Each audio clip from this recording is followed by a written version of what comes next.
Hola, somos History Facts y hoy estamos siguiendo los pasos de los reinos cristianos en la Edad Media.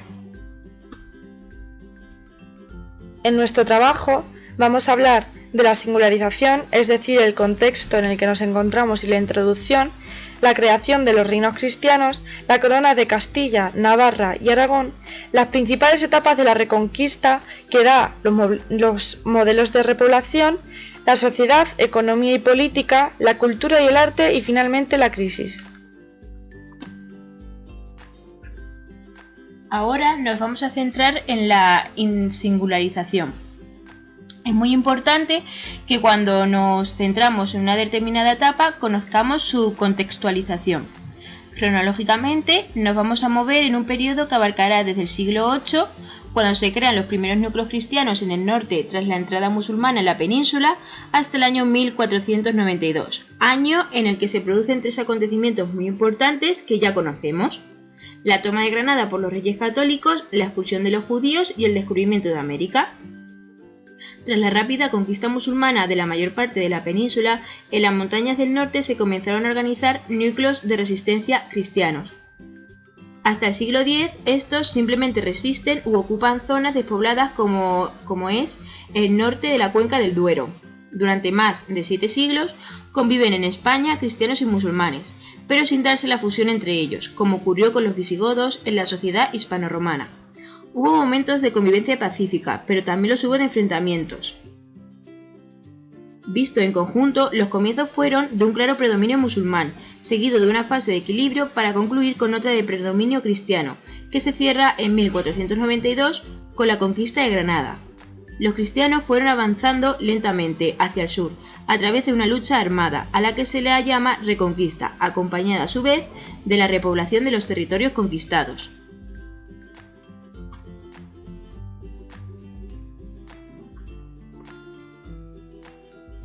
Bien, ahora vamos a pasar a la creación de los reinos cristianos. En primer lugar tenemos el núcleo asturiano. Bien, pues en el núcleo asturiano destaca Pelayo, que era un noble visigodo, que en el 722, unido a los indígenas astures, derrota en la batalla de Covadonga, un ejército musulmán, y a partir de ese momento comienza a organizarse el reino de Asturias.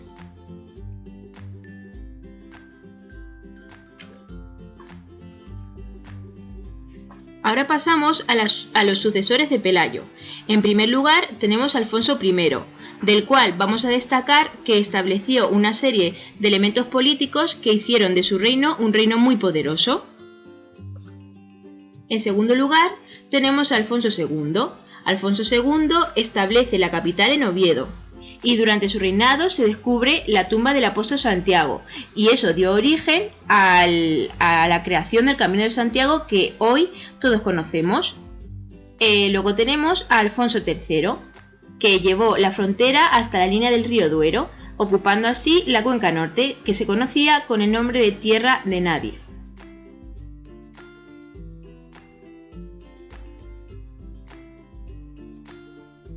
Ahora tenemos el núcleo navarro. En el núcleo navarro vamos a destacar a Sancho III el Mayor, y antes de él vamos a destacar la batalla de Roncesvalles contra los francos en el 778, que supuso una victoria para los cristianos. Posteriormente, el núcleo navarro llegó a su apogeo con Sancho III el Mayor, que es un rey muy importante porque fue el monarca más poderoso de los reinos cristianos de la península ibérica en el siglo XI. Después tenemos el núcleo aragonés. Al núcleo aragonés no le vamos a dar mucha importancia porque se trataba de zonas de débil poblamiento en el Pirineo central, bajo la influencia primero de los carolingios y después de los navarros. Ellos no consiguieron muchos avances, es más, fueron bastante escasos los avances en la Reconquista debido a un potente núcleo musulmán en torno al Valle del Ebro. Y para terminar tenemos los condados catalanes, también conocido como el núcleo catalán. Se hallaban en la zona norte de la actual Cataluña. Este, en primer lugar, estaba dominado por un reino franco-carolingio que estableció la marca hispánica.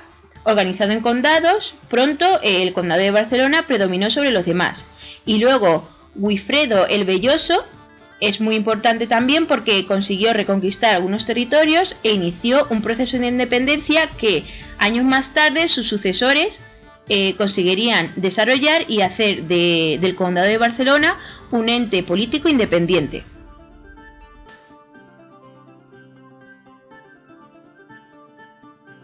Bien, ahora nos disponemos a hablar de las coronas más importantes de los reinos cristianos, en las que podemos destacar la corona de Castilla y la corona de Aragón, aunque también existió la corona de Navarra, pero menos importante.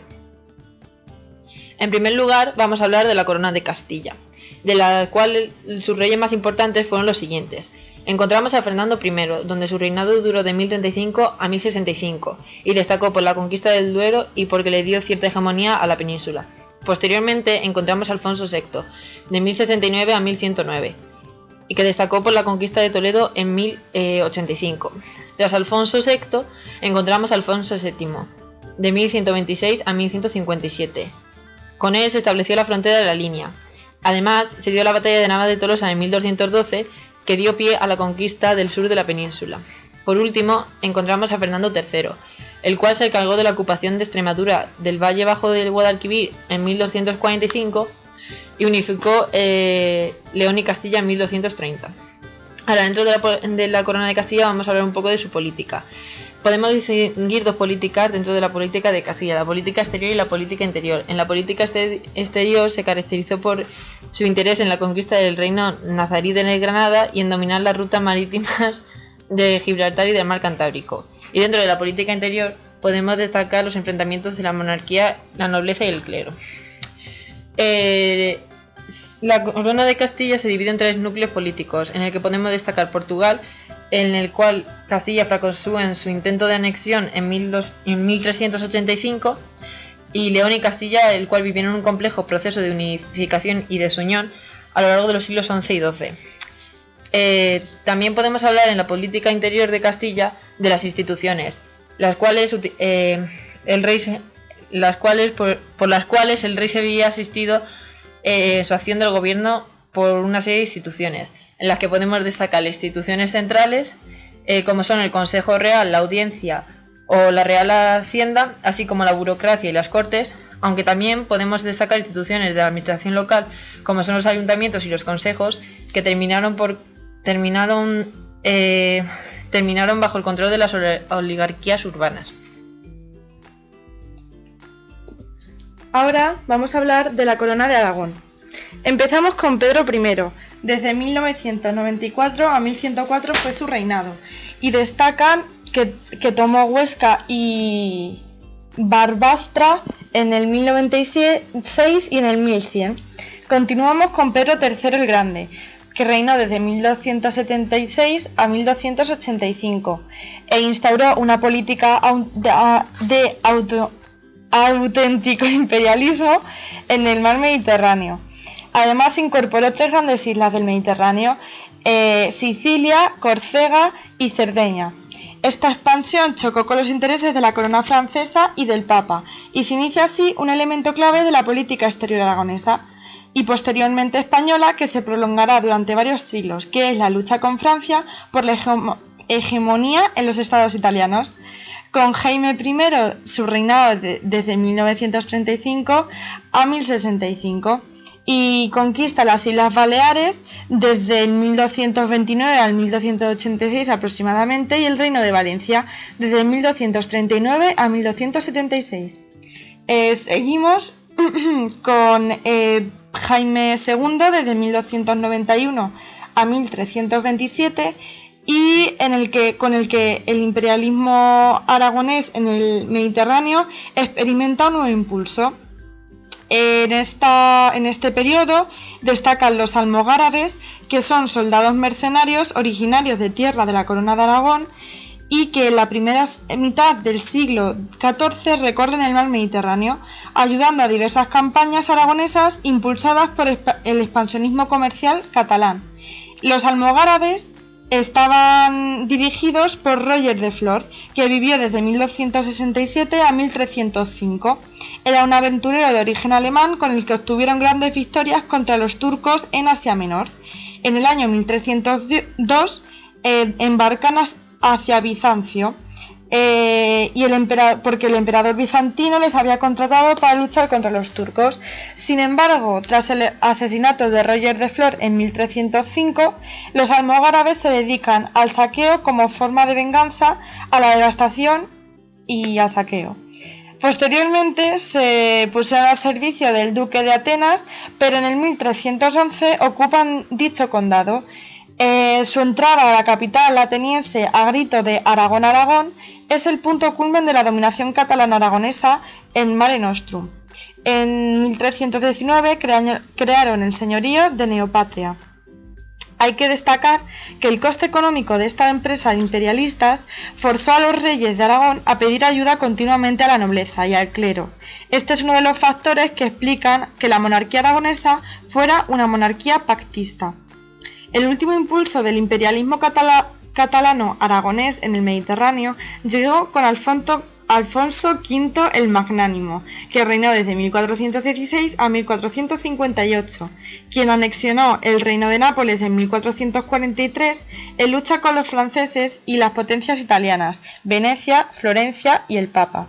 A partir de este momento, Alfonso V estableció su corte en Nápoles y convirtió la ciudad en un gran centro humanístico y se dedicó por completo a la política italiana. Vamos a hablar también un poco de la política de Aragón. El reino de Aragón, más que un reino unificado, fue una confederación de reinos: Aragón, Valencia, Mallorca y el Principado de Cataluña, que poseían distintas instituciones y leyes. A menudo se caracteriza la monarquía aragonesa como una monarquía pactista, en la que el poder del monarca era débil y el rey debía de pactar con los estamentos privilegiados y respetar las leyes de cada reino a la hora de tomar una decisión. Al frente de cada reino había un lugarteniente del rey que actuaba como su delegado. Otras instituciones eran el Consejo Real y la Audiencia, y en el siglo XIII nacieron las Cortes, en los reinos de Cataluña, Aragón y Valencia. Fueron organismos independientes en cada reino y fueron adquiriendo un creciente poder. Las Cortes eran asambleas estamentales donde se reunían representantes de los dos estamentos privilegiados, el clero y la nobleza, y del patriciado urbano, la alta burguesía en las ciudades. Dominadas por la nobleza y el clero, controlaron el poder del monarca y velaron por sus intereses feudales del clero y la nobleza, limitando el poder del monarca. Las Cortes catalanas crearon una institución, la Diputación General de Cataluña o la Generalitat, que se convirtió de hecho en una especie de gobierno del Principado. En Valencia y Aragón se crearon posteriormente Diputaciones del Reino, que son instituciones similares a las de Cataluña.